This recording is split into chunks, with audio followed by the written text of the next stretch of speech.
dann auf Französisch übersetzen. Also ich berufe mich auf die Seite,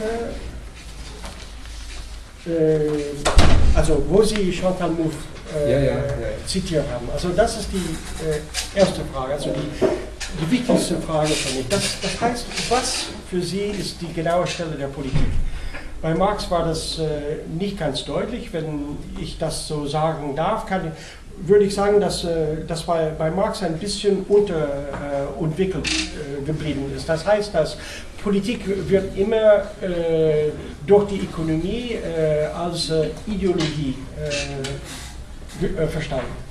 Deswegen würde ich fragen, also was heißt dann für Sie politische Aktion und in dieser politischen Aktion, welche Stelle hat gerade die Politik als solche? Und wenn Sie Chantal Mouffe zitieren, dann ist für mich ein bisschen beunruhigend, in dem Sinn, dass Sie sich auf Carl Schmitt, auf die Idee des Freund-Feind-Verhältnisses beruft. Und ich finde das höchst unpolitisch. Das heißt, dass für Carl Schmitt ist alle Politik auf dieses Verhältnis zu reduzieren. Also das heißt, dass Politik aus Polemos und nicht aus Polis zu verstehen ist. Und deswegen habe ich doch einige Bedenken in dieser Hinsicht. Und ich wollte gerade diese Frage stellen in dieser Hinsicht. Je vais traduire donc en français ce que je viens de dire. J'ai un petit problème, j'ai trouvé cette communication remarquable, mais un petit problème dans la manière de définir le mot politique.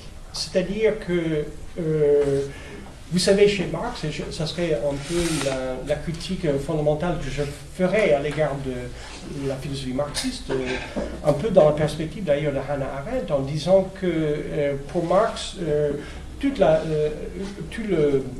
l'idée du politique est à développer à partir précisément de l'économie, et la politique en tant que telle est à penser en tant qu'expression idéologique, tout simplement, dans la mesure où finalement c'est la politique et l'État en tant que tel qui sera la longue surmontée. Alors, où j'ai une petite inquiétude, c'est précisément là où le nom de Chantal Mouffe est cité, dans la mesure où Chantal Mouffe, qui parle de conflit contre Habermas, qui parle donc de ce rapport ami-ennemi, met en valeur l'esprit de Carl Schmitt. Autrement dit, un auteur qui pense la politique non pas à partir de sa racine, c'est-à-dire la police, au sens grec du terme, mais plutôt à partir du polémos, et c'est-à-dire que finalement le politique en tant que tel est toujours envoyé, réduit à la notion de conflit. Et pour moi, c'est une définition extrêmement inquiétante, et c'est pour cette raison que je me permets de poser cette question.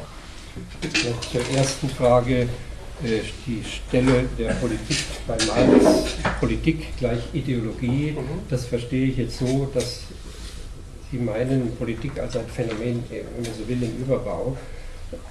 Dazu würde ich nur so sagen, Marx hat natürlich das Politische eng an die Klassenfrage gebunden in seiner historischen Situation. Aus praxisphilosophischer Sicht müsste ich jetzt sagen, dass alle menschlichen Lebensäußerungen einen politischen Charakter haben. Das heißt also, der in ihnen implizierte Sinn ist auch ein politischer, wenn wir uns im Alltag so oder so verhalten.